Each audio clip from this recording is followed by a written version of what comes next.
This is Sindhu. Welcome to my channel. మన ఛానల్ని కొత్తగా చూస్తున్న వాళ్ళు సబ్స్క్రైబ్ చేసుకోండి. ఈరోజు రెసిపీ వచ్చేసి మటన్ కర్రీ. మా ఇంట్లో అందరికీ చాలా ఫేవరెట్. ఎప్పుడు చేసినా అదిరిపోయే టేస్ట్తో వస్తుంది. అది ఎలా ప్రిపేర్ చేయాలో ఈరోజు చూపించబోతున్నాం. ఈ కర్రీకి ఎక్కువ టేస్ట్ రావడానికి మసాలా పేస్ట్ యాడ్ చేశాను. ఆ మసాలా పేస్ట్ కూడా ఫుల్ డీటెయిల్గా ఈ వీడియోలో చూపించబోతున్నాం. స్కిప్ చేయకుండా చూడండి. చాలా సాఫ్ట్గా కుక్ అయింది మటను.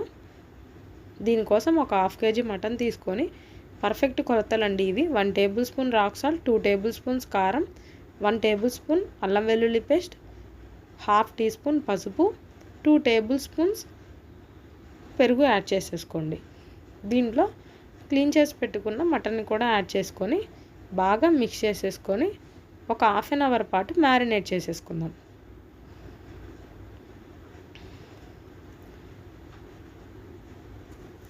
ఇప్పుడు మసాలా పేస్ట్ కోసం ఇంగ్రీడియంట్స్ చూడండి. 2 టేబుల్ స్పూన్స్ ధనియాలు, యాలకులు, దాల్చిన చెక్క, లవంగాలు, స్టార్ ఫ్లవర్, సోంపు, జీలకర్ర, జీడిపప్పు, పచ్చి కొబ్బరి 2 అంగుళాలు, 2 టేబుల్ స్పూన్ల గసగసాలు.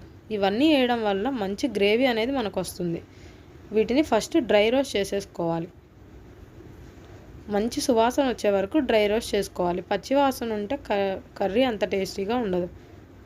2 టేబుల్ స్పూన్స్ గసగసాలు వేసి స్టవ్ ఆఫ్ చేసేసుకుందాం. ఇప్పుడు వీటిని చల్లారాక మిక్సీ కప్లో యాడ్ చేసేసుకొని కొబ్బరిని సన్నగా కట్ చేసుకోండి. ఫస్ట్ ఆ పౌడర్ అయిన తర్వాత మాత్రమే కొబ్బరి ముక్కల్ని యాడ్ చేయాలి. ముందే యాడ్ చేసేస్తే సరిగ్గా నలగదు, పేస్ట్ అనేది స్మూత్గా ఉండదు. ఈ పేస్ట్ అనేది చాలా స్మూత్గా అయ్యేటట్టు చూడండి. అప్పుడే మన కర్రీ చాలా బాగుంటుంది. దానికి కావాల్సిన ఇంగ్రీడియంట్స్ ఉల్లిపాయ, పచ్చిమిర్చి, టమాటోలు కట్ చేసేసుకోండి. ఇప్పుడు కుక్కర్లో ఆయిల్ వేసేసుకొని 2 ఇంచులు దాల్చిన చెక్క, లవంగాలు యాడ్ చేయండి. 2 పెద్ద ఉల్లిపాయలని సన్నగా కట్ చేసేసుకొని వేసేసుకోండి.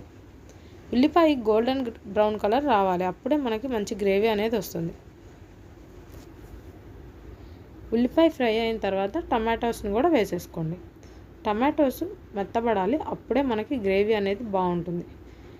నేను చేసే వీడియోస్ ఇంత డీటెయిల్డ్గా చేస్తున్నాను. కొత్తగా చూసే వాళ్ళకు కూడా కర్రీ చాలా ఈజీగా చేసే ప్రాసెస్ అండి ఇది.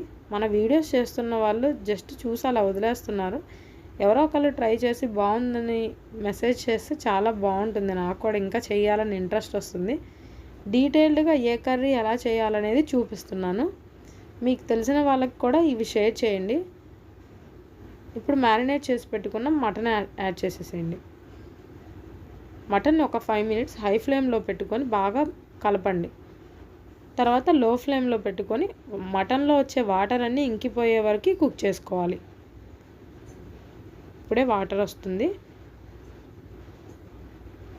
మధ్య మధ్యలో కలుపుతూ ఉండాలి, లేకపోతే అడుగు పట్టేస్తుంది.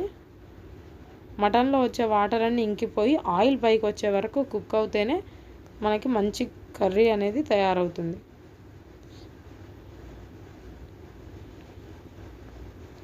మూత పెట్టుకొని కుక్ చేసుకుందాం. చూడండి, మటన్లో వాటర్ వచ్చాయి. చాలా బాగా స్మెల్ వస్తుంది. చాలా బాగుంది. మధ్య మధ్యలో కలుపుతూ ఉండాలి. ఇదిగోండి, ఆయిల్ పైకి వచ్చింది. మటన్లో వాటర్ అన్నీ ఇంకిపోయి ఇప్పుడు మనం ప్రిపేర్ చేసుకున్న మసాలా పేస్ట్ యాడ్ చేసి మసాలాను కూడా ఒక 5 మినిట్స్ కుక్ అవనిద్దాం. ఆ మసాలా అనేది ముక్కలకంతా బాగా పట్టి మంచి టేస్టీగా ఉంటుంది పీసెస్. ఇప్పుడు దీనిలో గ్రేవీకి సరిపడా వాటర్ యాడ్ చేసేసుకొని ఫైనల్గా కొత్తిమీర కూడా యాడ్ చేసేసుకుంటే సరిపోతుంది.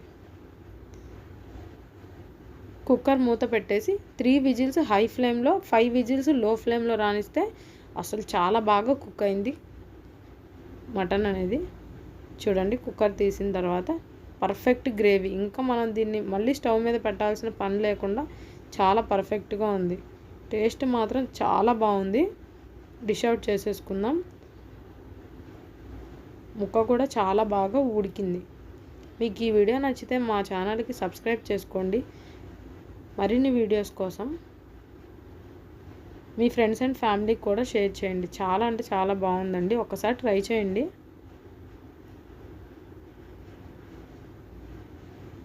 చూస్తేనే తినాలనిపించేంతుంది. మాది బిర్యానీ అండ్ మటన్ కర్రీ ఎక్స్ట్రాడినరీగా ఉంది. అసలు చాలా బాగుంది. చూడండి ఎంత బాగా కుక్ అయిందో. చిన్నపిల్లలు కూడా చక్కగా తినేయచ్చు.